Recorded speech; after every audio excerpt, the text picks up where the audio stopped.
Hello, Tara here, and I'm doing a video today again talking about some of the things that I chatted with Hannah the other day when I did my Skype coaching call with her, and there was loads that I wanted to say about it, so I thought that I'd chat with you instead of typing it away, and I've written my bits down. So the first thing that Hannah said was, and I've spoken with many people about this before as well, is you sit there, you look in magazines, you see these celebrity bodies and you can't get out of your head, how are they so perfect and you're not? Well, very often, you know, these aren't either, and many of them don't even claim to be, but sometimes you get the pressure of looking through magazines and seeing them looking perfect and looking at the ones that have done like these fitness DVDs, and there's major pressure on these celebrities to, you know, get slimmed down and get paid an awful lot of money right at the very end as well. So you see a bit of a rebound sometimes after these DVDs have come out because they do some drastic things and they look in incredible shape, but maybe it's not sustainable.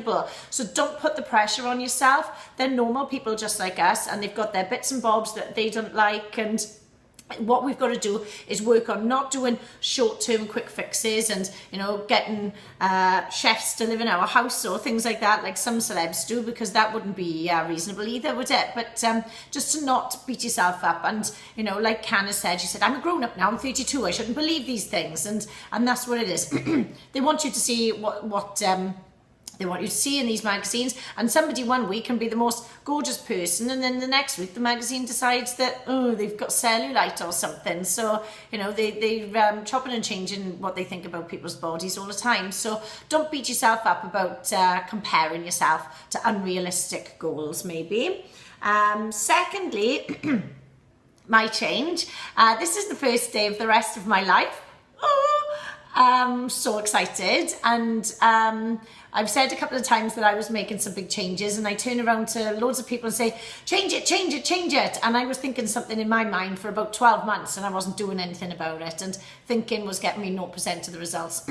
And so I decided that my full-time job as the manager of the Dragon Health and Fitness Club, I've stepped down, so I'm not doing that anymore. But I am still very much the flying the flag for the Dragon person, which I love so much. It's been like my second family and home for 14 years. And I am still working there with the Dragon, doing sports massage and personal training, and also a sales and marketing role for the health club as well. And I couldn't be any more delighted than to pass that job on to Andy. Handy Andy, lots of people might know, and Louise as well. They're the manager and deputy manager. So I wish them the very best of luck in that role, even though I'm still going to be in their face almost daily. Annoying them. They love it though. What else? How do you get motivated again? And another thing that Hannah mentioned was she did really, really well when she lost weight for her wedding, but then the wedding came and went and she put it all back on. So how does she find that motivation again for her goal? And it's going to be about, again, I talk a lot about decisions and taking steps to make change in everything, and it's going to be that willpower. For example, entering yourself into an event or having a holiday or something like that, and just breaking it down into little steps, okay?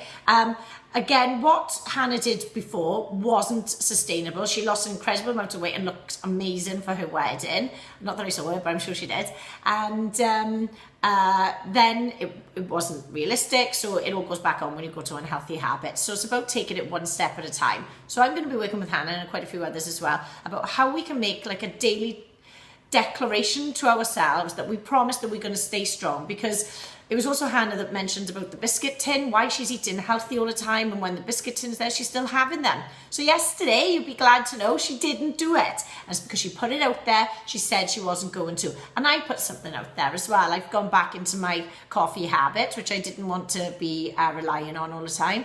So I put it out there to my Transformers and said, I'm not going to have one tomorrow morning, I'm going to have my lemon water instead. So I did. So if you want to make a public declaration or promise to yourself and email me so as you stick to it, okay, please do that, because it's one day at a time, isn't it? And then you achieve it and you're like, go me, I freaking rock. And then you do it again, you do it again. And the more you practice good decisions, the more it'll be conditioned in you, and the more you naturally become good at making good decisions and making changes and everything. So Oh, I don't know if I've rabbited on or covered everything today, but I'm conscious that this video might get too long and you might get bored of me. So it's Friday. Have an amazing weekend, everybody. Please do make your declaration to yourself to make that change, to stay away from the biscuit barrel or to not put your money in the vending machine like one of the other girls that mentioned, emailed me about, and, you know, stick in strong and doing it for yourself, okay? Prove it to yourself. Oh my gosh, there's a song I'm in love with at the moment. I'll send you the words via email and see if you can suss what the song is, and if you're lucky enough, I'll sing it for you. I'm an amazing singer. Anyway, have an amazing weekend. Bye.